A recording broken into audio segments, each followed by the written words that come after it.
Of the wild and wayward ostrich say, have ye never heard?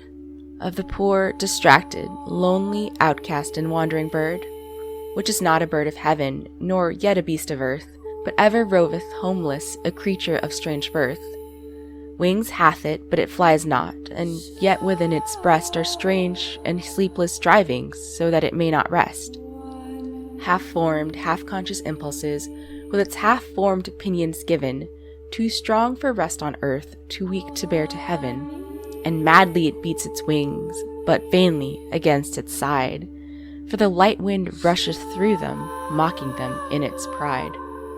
Then, distraught, it hurries onward, the gates of heaven shut, flying from what it knows not, seeking it knows not what. While in the parching desert, amid the stones and sand, its stone-like eggs are lying here and there, on every hand. It wanders on unheeding, and with funereal gloom trembles in every breeze each torn, disheveled plume. And when, with startled terror, it sees its foes around, it strives to rise above them, but clingeth to the ground.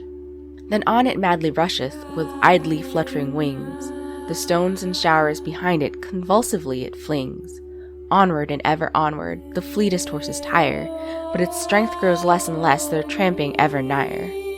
The poor distracted thing, it feels its lonely birth. It may not rise to heaven, so it cometh to the earth as to a mother, since to the earth it must. Its head in her bosom nestled, its eye veiled with her dust. But she will not receive it. From earth and heaven outcast, the ostrich dies, as it lived, unfriended to the last. Of the poor and wayward ostrich say, have ye never heard? Of the poor, distracted, lonely, outcast, and wandering bird. But not alone it wandereth.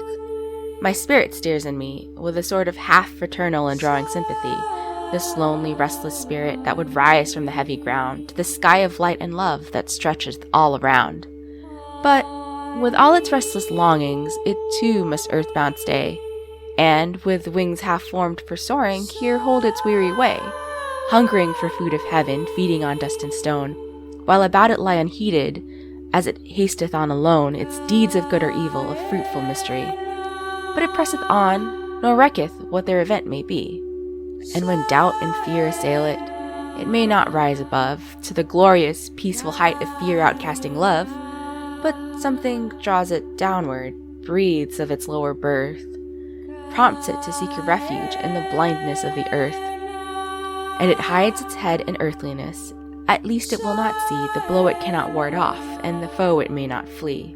But something softly whispers that these wings shall grow to soar, heaven grant, in the cloudless depths of love for evermore.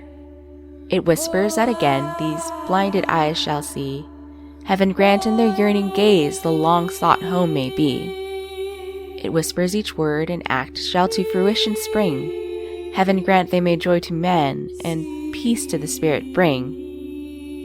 Of the wild and wandering ostrich say, have ye never heard?